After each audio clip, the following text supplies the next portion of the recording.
Currently in the media, the biggest gripe and complaint about general practice is about the lack of face-to-face appointments and about the ability to actually contact practices. The simple fact is that demand is higher than capacity at the moment, and that demand is high because we're coming out of the pandemic, we're still trying to address the vaccine programme, and we're trying to help out secondary care as well. And that lack of face-to-face appointments isn't down to a lack of desire, it's down to some very simple things.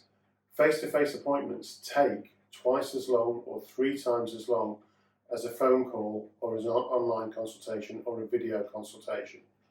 It doesn't necessarily provide better care, and it's always important that we make it as appropriate as we can for the patients and as safe as we can. This setting here has been open from day one of the pandemic, as have every other general practice settings been open. They've not all been able to actually accommodate footfall of patients, but if your local small branch surgery is closed because they cannot safely arrange for you to go into that building and keep it COVID secure, they will be providing services from another bigger building elsewhere. At no point during the pandemic has general practice closed. It's always been open, it's always been accessible, and it's always been able to actually facilitate patient needs, although that may not always be the same thing as a patient want. And what we have to do is focus on being as efficient as we can to address those needs in a safe way. So that's what we do. I've been here from day one of the pandemic. Almost every other GP has been there as well, except for those that are extremely clinically vulnerable in their own right. And those GPs have been working remotely from home. Every GP has been working and doing their utmost during the last 15 months to make sure that we give patients what they need. In that respect, we've actually been providing more appointments, particularly since October, and we've been demonstratively nationally providing 1 million more appointments every month. And then from December, we've also been providing the vaccination programme. Anyone can see from the daily figures that the vaccination programme is already up to 60 million plus vaccinations, and 95% of those have been delivered by general practice. That's on top of everything that we do on a day-to-day basis. It's mainly run by volunteers from the clinical side. It's mainly run by people doing it in their own half days off, or in their own evenings off, or their own weekends. So people have been giving up their time.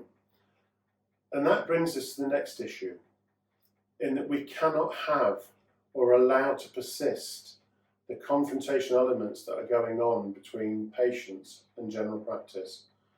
Our reception staff, our care navigators, they're all trained and they're asked to do what they've been asked to do by the GPs.